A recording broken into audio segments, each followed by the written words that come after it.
Welcome to today's deep dive. If you happen to be listening to this on a lazy Sunday morning, I want you to just take a quick look around your house for a second. Yeah, just kind of take it all in. Right. Because right now, your home is essentially acting like this giant invisible sponge. Like it's just sits there soaking up electricity from the national grid to, keep the fridge cold, the Wi-Fi humming, all the lights on. And we don't really think about it, right? But your house is entirely dependent on a power plant that might be, I don't know, hundreds of miles away, just constantly feeding it energy. Exactly. It's a strictly one-way street. Very one way. And I mean, it's been engineered that way for over a century. Generation happens far away, transmission brings it to your neighborhood, and then your house just consumes it. End of story. Right. And the car sitting out your driveway, I mean, it operates on the exact same logic. It's just a metal box. Just sitting there. Yeah. It consumes fuel or electricity, gets you to the grocery store, and it goes back to just sitting idle. But we've got a stack of sources today. We're looking at press releases, technical journals, and honestly, some incredibly vocal internet comments. Oh, the comments are fantastic today. They really are. But all these sources point to that dynamic completely flipping. Like, what if that car in your driveway suddenly became the power plant for your house? And that is the core of what we are unpacking today. We're looking at a fundamental paradigm shift.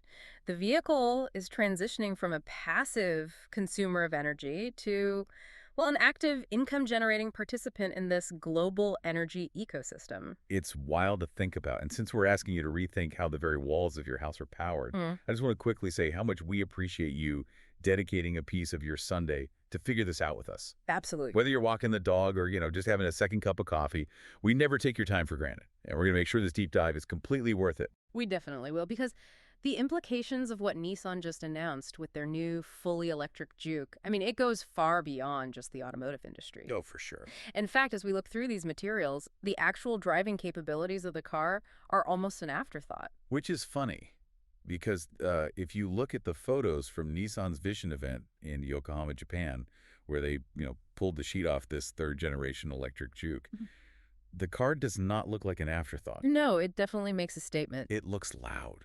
Like, Yeah. very loud. Yeah, Nissan is leaning very heavily into what they call a geometric-inspired design. Okay, geometric is doing a lot of heavy lifting there. It really is. Looking at these press images, it's essentially an origami transformer. Yeah. It is just sharp angles, flat planes, aggressive lines. And, I mean, the internet reacted exactly how you would expect the internet to react. Oh, without a doubt. People were very opinionated. I found one commenter on a tech article, going by the amazing name Ragnar Harrybag. He said it looks reminiscent of something kids could make on Play School out of a sheet of A4 paper. That is brutal. But, the reaction has been incredibly polarized.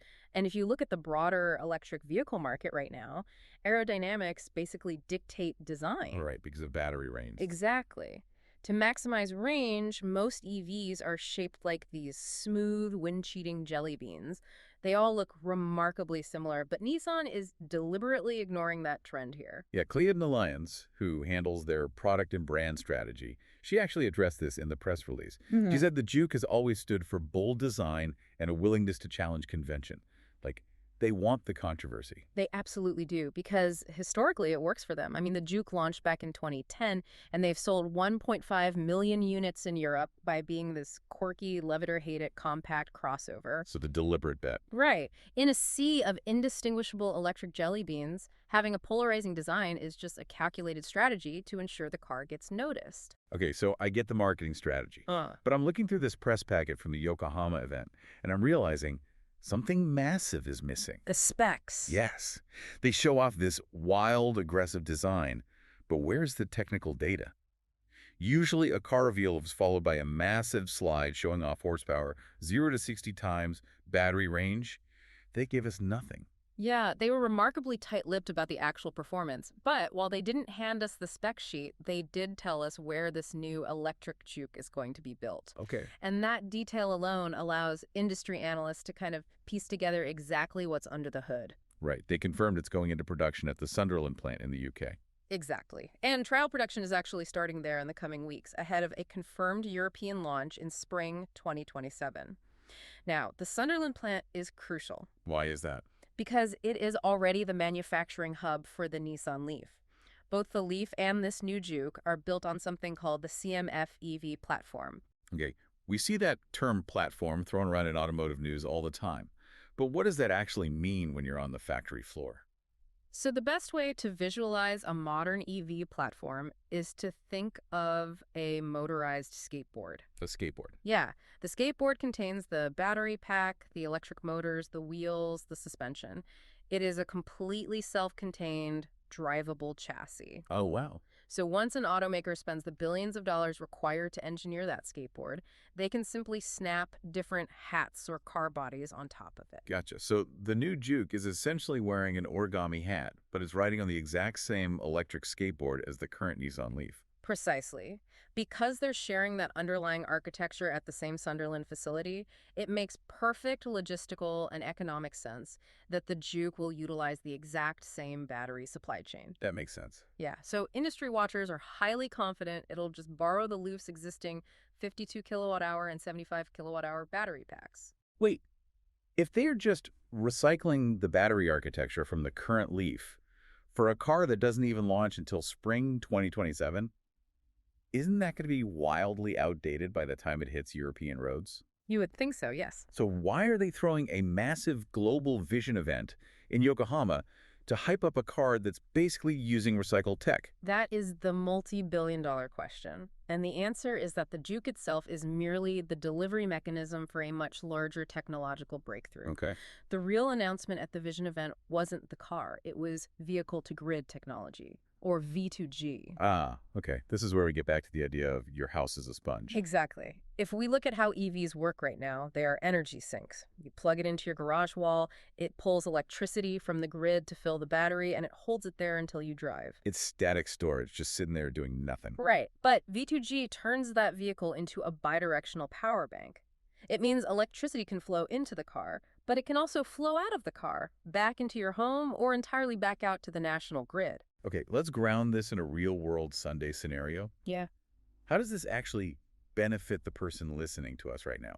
Like, practically. Well, it allows you to essentially become an automated day trader of electricity through something called energy arbitrage. Energy arbitrage. Okay, break that down. Think about how electricity is priced. In the middle of the night, demand is incredibly low, right? And wind farms are often overproducing green energy. So power is dirt cheap. Right, everyone's asleep. Exactly. So your car sits in the driveway and quietly fills its battery with that cheap, abundant energy. But then, at like 5:30 p.m., everyone in your neighborhood gets home from work, they turn on the oven, crank up the heat, flip on the TV. That's the evening peak. Demand skyrockets. The grid has to fire up these expensive, dirty fossil fuel peaker plants just to meet that demand.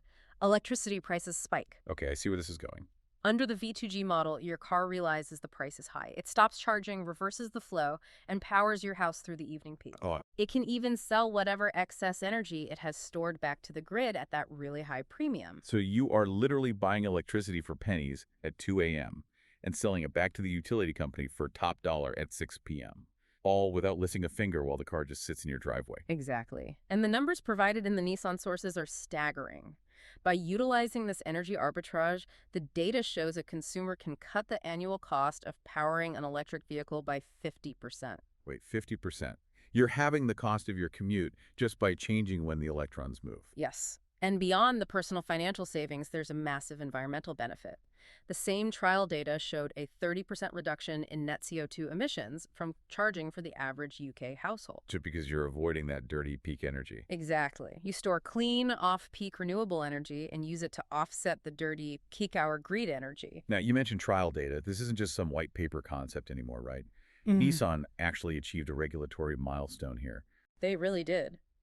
Following a year-long trial with the University of Nottingham at their Creative Energy Homes campus, Nissan became the first car brand to achieve something called G99 Grid Code certification Okay. for an AC-based solution in the UK. G99 Grid Code certification. That sounds incredibly dense. Why is that specific certification such a big deal? Well, because plugging a giant battery into the national grid and pumping power backward is actually incredibly dangerous if you don't get the physics exactly right. I can imagine. The power grid operates on alternating current, or AC.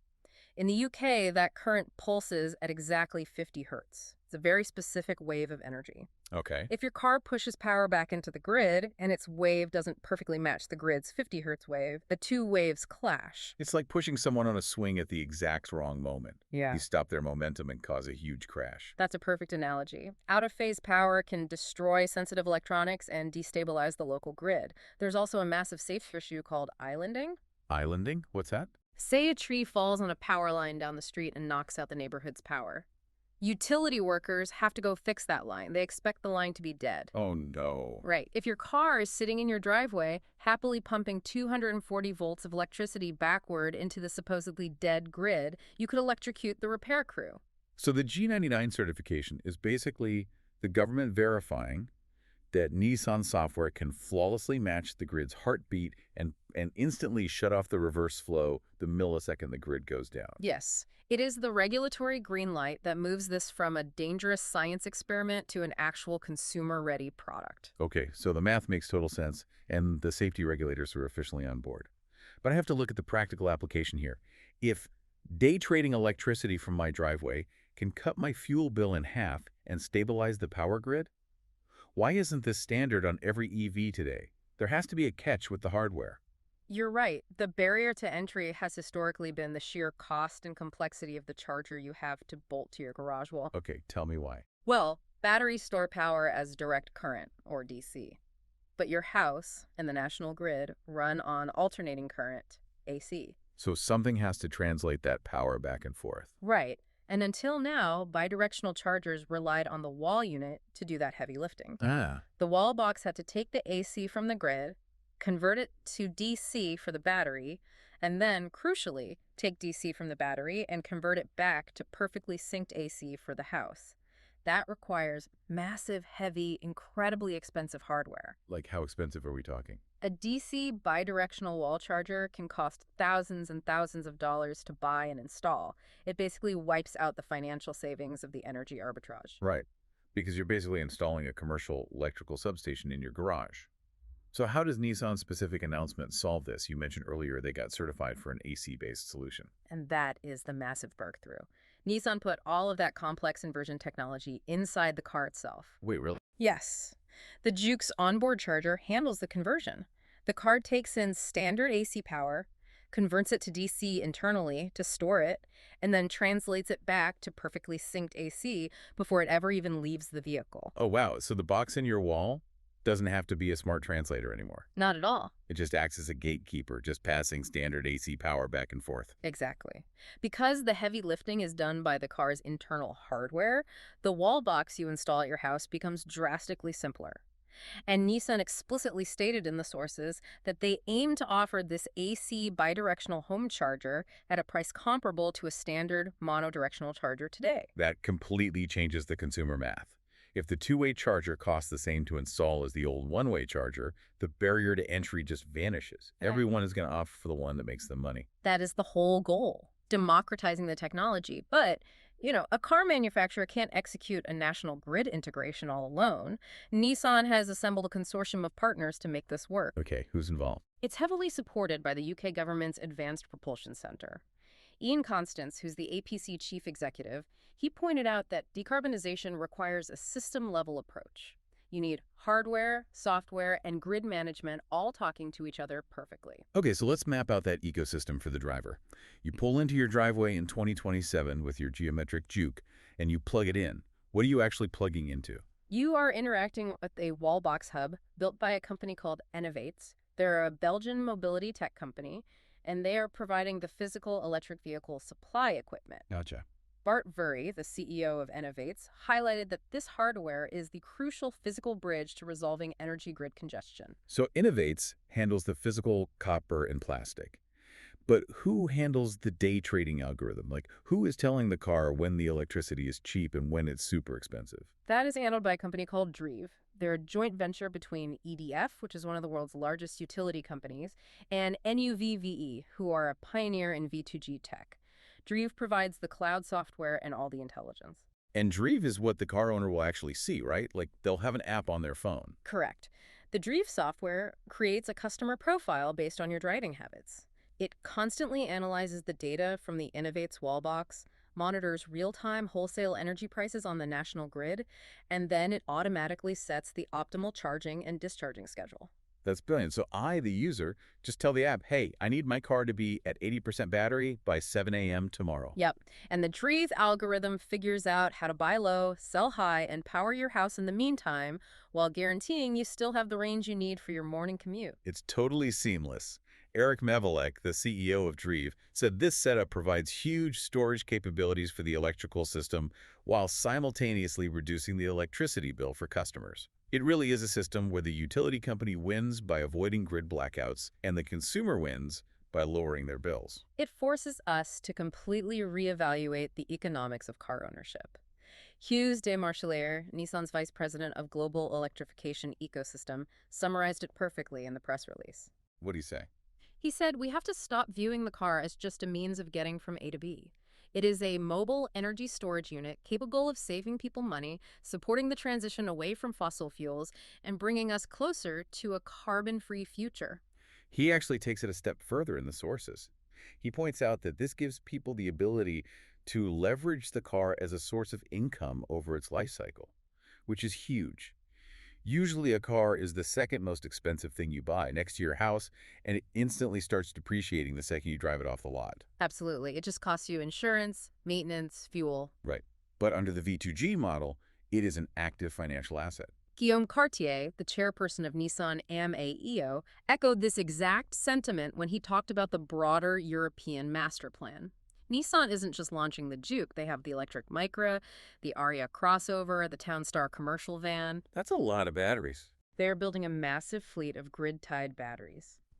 Cartier envisions a future where our biggest societal challenge, making energy affordable, reliable, and clean, is solved by the cars sitting in our driveways, rather than relying solely on centralized power stations. Okay, let's kind of zoom out and look at the whole picture of what we've unpacked today.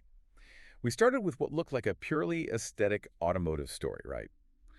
Nissan revealing a highly polarizing origami-style electric crossover at a Global Vision event. But beneath that geometric exterior, we found a strategic use of the Sunderland plant's shared CMF EV skateboard platform.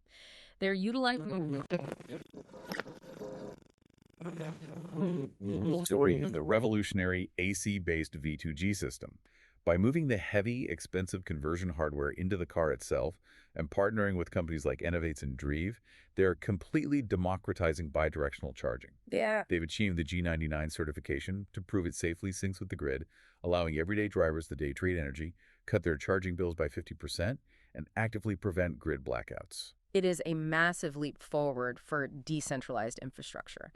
And with trial production starting right now for a spring 2027 rollout, the reality of it is so much closer than people think. It really is. Yeah. But before we let you get back to your Sunday, we're going to leave you with a broader thought to just kind of chew on. Yeah, think about this. If this transition plays out the way the industry is betting it will, if millions of households suddenly possess high-capacity bi-directional power plants capable of generating their own income and stabilizing the grid, what happens to the traditional power dynamic? Oh, that's a great question. For a century, massive utility monopolies have held all the leverage because they control the singular supply of energy. If everyday consumers suddenly become the largest distributed energy storage network in the world, capable of operating on their own terms, how drastically does that shift economic and political leverage away from the monopolies and back to the individual homeowner? It's an incredible thing to think about. Your house stops being a sponge that's entirely reliant on a distant corporation, and your car transforms it into a self-sustaining fortress of energy independence. That is the future hiding behind the sharp angles of the new Juke. Pretty exciting stuff. Thank you so much again for choosing to spend a piece of your Sunday diving into this with us. We truly hope we gave you a few new perspectives and just a better understanding of where the grid is heading. Enjoy the rest of your weekend, relax, recharge your own batteries, and we will catch you on the next deep dive.